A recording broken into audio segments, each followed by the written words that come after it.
आज मंडे है एंड आज से नया सेशन चालू करने वाला हूँ अगले 3 महीने तक। आई थिंक जुलाई एंड भी आ रहा है तो अगस्त सितंबर अक्टूबर, तो अक्टूबर तक मैं मेरे गोल तक रीच कर लूँगा, शायद से, नहीं पता, बट विल ट्राई। गोल ये है कि जितना भी मतलब जितना मसल बिल्ड कर सकता हूँ 3 महीने में उतना बिल्ड करना है। एंड जितना मतलब मसल्स मतलब पूरे बॉडी में नहीं, कुछ स्पेसिफिक पार्ट्स है जो मुझे डेवलप करने हैं। एंड साइज़ तो थोड़ी बहुत बढ़ चुकी है, 1 या 1.5 साल के हिसाब से साइज़ अच्छी बढ़ चुकी है, बट अभी मुझे थोड़ा बहुत कंसंट्रेट करना है जो मसल्स मेरे लैगिंग है, क्योंकि मैं जिम में बहुत कम टाइम आता हूँ। तो it usually is around 4 days a week। तो शायद से किधर तो सब ऑप्टिमल ट्रेनिंग हो रही है मेरी, but it doesn't matter as long as I keep coming to the gym and working out, right. तो वो एक है। तो आज मेरा पहला सेशन है अपर बॉडी का, और उसके बाद रहेगा मतलब कल रहेगा लोअर बॉडी। तो ऐसा करके मैं वीक में 4 बार वर्कआउट कर लेता हूँ। ये वर्कआउट इसलिए मैंने ये वर्कआउट रूटीन जो था वो इसलिए मैंने रखा था ताकि मैं वीक के 6 days वर्कआउट कर सकूँ, मतलब upper body, lower body, upper body, rest और उसके बाद रिपीट, तो 6 days। बट मैंने ट्राई किया and it was too fatiguing for my body. तो एक 3 वीक के अंदर मैं थक जाता था,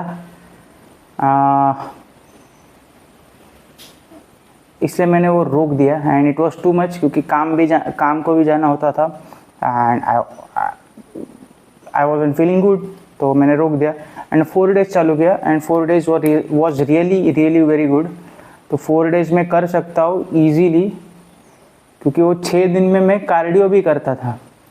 तो कार्डियो के टाइम पे बहुत मतलब it was too much, 6 days was too much, तो मैंने वो रोक दिया एंड 4 days किया। और 4 days में से अगर टाइम मिल जाता है तो 4 days प्लस 2 days कार्डियो हो जाता है मेरा।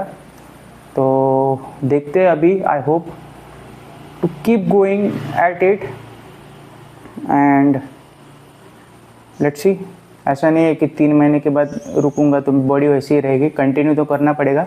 बट मैं ये 3 महीने के लिए डॉक्यूमेंट करने का सोच रहा हूँ, मेरी जो जर्नी है।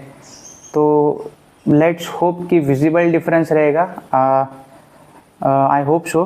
तो एक 1.5-2 साल पहले मैंने वर्कआउट चालू किया था, कंटिन्यूसली कर रहा हूँ। उसके पहले भी बहुत बार मैंने किया है, like, but I M on end of in the gym. तो पिछले 1 साल से 2 साल से मैं वर्कआउट कर रहा हूँ। एंड उसमें से 3-4 महीने तो छुट्टी में चले गए, ऐसा नहीं है, बट है। तो 2 साल से वर्कआउट कर रहा हूँ। मेरा वेट बहुत था, आई वॉज अराउंड 82 to 85 के बीच में मैं था। 85 था, नहीं 87 था, सॉरी, आई वॉज 87 और 87 किलोज़ का था। 5'8" समथिंग हूँ मैं। तो it was too much, I was over weight and it was a health risk. ऐसा नहीं है कि मैं फर्स्ट टाइम 87 पे गया हूँ, बहुत बार 87 पे गया हूँ। तो लास्ट टाइम मैं 87 पे गया था, मैंने 1 साल में वेट ड्रॉप किया around 62 kilos. That was before Covid. 2019 चालू होने के पहले I was around 65 kilos, slightly more than that. मैंने 62 तक लेके आया था, मैं मिड 18 तक मैंने 62 किलोज़ मेंटेन रखा था। फिर इसके बाद में 65 to 67 पे आया and then I just, lockdown लगने के बाद पूरा I just let go. I don't know, it grew back up to 87 kilos again and it was unhealthy, क्योंकि मैंने तभी भी अनहेल्दी था, इसलिए मैंने चालू किया था। बट तभी मैंने ये नहीं सोचा कि मसल बिल्ड करूँ, I just wanted to stay at healthy weight. तो मैं 62 किलोज पे रह के भी आई वॉजंट दैट लीन, तो मेरी मतलब उतना लीन नहीं था। तो I lost lot of muscles back then because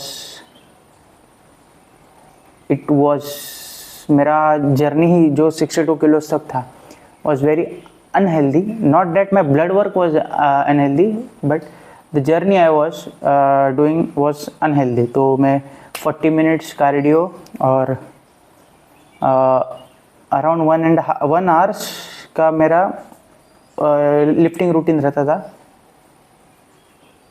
और उतना अच्छा नहीं था टू बी सीरियस। तो वो गलतियाँ अभी नहीं करूँगा मैं, नहीं कर रहा हूँ मैं, करूँगा नहीं। तभी मैं समझ गया था कि मैंने शायद से 1 साल बाद मैंने वापस पूरा रूटीन चेंज किया। खाना डाइट भी मेरा बहुत ये था कि कैलोरिक डेफिसिट में था मैं, बट न्यूट्रिएंट डेफिशिएंट भी हो रहा था। तो अभी दिस टाइम आई थॉट कि पूरी तरह से like to be as perfect as I can. ऐसा नहीं है कि परफेक्ट रहूँगा, बट क्लोज टू दैट।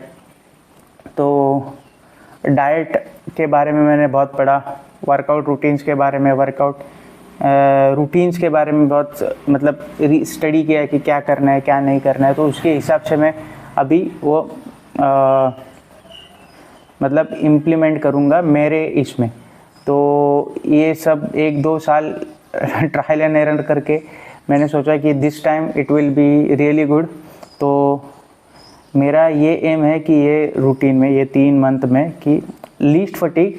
ऐसा नहीं है कि मैंने ट्राई नहीं किया, I have tried this same routine, but I am going to document it accurately, ताकि मुझे पता चले कि भाई हाँ ये प्रॉपरली वर्क कर रहा है। तो लेस फटीग, मोर मतलब ज़्यादा मसल बिल्ड हो जाएगा, ये होप में मैं वर्कआउट कर रहा हूँ। तो मिनिमल वर्कआउट रहेगा, काफ़ी कम वॉल्यूम दिखेगा आपको। तो कम वॉल्यूम मतलब अभी जो मैं बैक वर्कआउट करूँगा तो बैक के 2 ही एक्सरसाइज होने वाली है। तो मेन सेट रहेगा अभी बैक के लिए तो लेट पुल डाउन रहेगा, और सेकंड सेट रहेगा वो मैं श्रग्स कर रहा हूँ। जैसे मैंने पहले बोला था कि कुछ स्पेसिफिक मसल्स मुझे बिल्ड करने हैं क्योंकि दे आर लैगिंग। तो नंबर 1 इज़ माई ट्रैप्स। तो ट्रैप्स थोड़े से they are like slightly behind than my legs, तो ट्रैप्स पे कंसंट्रेट करना है। उसके बाद शोल्डर्स आएगा। शोल्डर्स लैगिंग है नहीं, but I want to build them. तो shoulders definitely, biceps and triceps वो एक है, और चेस्ट मैंने सोचा है, बट लेट्स सी, थोड़े बहुत इम्बैलेंसेस है जो कि मेरे फैट की वजह से नहीं दिख रहे। I am 77 right now. तो ये फैट मुझे अभी जो कैलोरीज मसल बिल्डिंग के लिए लगेंगे, ये फैट मदद करेगा सरप्लस कैलोरीज के लिए। डाइट में सरप्लस नहीं रहेगा मेरा, जो कुछ भी सरप्लस है, जो फैट है उसके साथ मिल जाएगा। तो let's just hope that it works, क्योंकि मेरा पिछला पूरा सेशन डेफिसिट पे ही निकला है। जो कुछ भी मसल मैंने अभी बिल्ड किया, जो कुछ भी दिख रहा है, it's all on a deficit diet. तो बॉडी रिकॉम्प स्टाइल में मैं कर रहा था कि रिकम्पोजिशन में, उसके वीडियोस थे मेरे पास, बट मैंने उड़ा दिए। I just thought they were not up to the mark. ये भी रहेगा कि मालूम नहीं, but I will definitely post it. But trust me, मैंने पिछले 1.5 साल से फुल डेफिसिट पे वर्कआउट किया है। Like I was on the deficit most of the time. तो अगर मैंने 1.5 साल वर्कआउट किया, लाइक 18 मंथ्स राइट, तो 18 मंथ्स में से 12 मंथ्स में डेफिसिट पे था। 6 मंथ्स में मतलब आफ्टर एवरी 2 और 3 मंथ्स तो मैं 2 और 3 मंथ के लिए मेंटेनेंस पे आता था, क्योंकि डाइट फटीग होता था and it was too much for me. तो पहले 6 मंथ में मैंने 200 कैलोरीज का डेफिसिट रखा था। तभी मैंने ज़्यादा लूज़ किया नहीं वेट। तो अराउंड जब मैं 10 किलोज लूज़ किया मैंने डेफिसिट पे, तो 200, 300, 400 ऐसा हो रहा था। तो मैं आई वॉज मतलब स्ट्रिक्टली कैलकुलेट नहीं कर रहा था, पर स्ट्रिक्टली डेफिसिट रखता था। ऐसा नहीं था कि आज थोड़ा ज़्यादा खाना जाएगा, ऐसा नहीं होता था। तो 200 तो मेरा मिनिमम रहता ही था, तो 200 से ज़्यादा भी कभी कभी डेफिसिट पर जा रहा था। तो इट ओवरऑल टोटल जितना डेफिसिट होता है उस पर डिपेंड रहता है। तो मैं 10 किलोज़ पे आया, 10 किलोज़ कम किया, तो 87 से 77 पे आया, 77 से आई स्टॉप देयर एंड मैंने सोचा थोड़ा 1-2 महीना मेंटेनेंस करूँ। तो ऐसा करके वो 4-5 महीने हो गए थे मेंटेनेंस पे, और वापस मैं डेफिसिट पे चला गया था। तो जो कुछ भी मैंने मसल बिल्ड किया है वो लेट जस्ट से पूरा डेफिसिट पे है। तो बॉडी रिकॉम स्टाइल बोलते हैं उसको, तो बॉडी रिकम्पोजिशन, तो उसी पे मैंने बनाया। तो मैं सोचा कि अगर मैं डेफिसिट पे इतना बिल्ड कर रहा हूँ तो मेंटेनेंस या फिर बल्किंग के पे कितना करूँ। तो बल्क तो मुझे होना नहीं है, I don't want to increase any amount of fat. तो अभी जो मैं 75 किलो या 77 किलो जो कुछ भी हो, अभी थोड़ा मुझे मतलब it does not feel that good, मतलब थोड़ा हेवी लगता हो, खुद को ही हेवी लगता हो। तो I don't want to be that, but it's a part of the journey. और मुझे मालूम है कि I can drop it easily, so उतना स्ट्रेस नहीं हूँ मैं। You will see how I train and that will help me, and this videos will help me to check my progress also. तो यूजुअली मैं काउंट करता हूँ नहीं, इसीलिए मैं वीडियोस बनाता हूँ and then I count. So will see how I train and you can compare it to yourself that is it how I am training right now. तो देख सकते हो, लेट्स डू इट।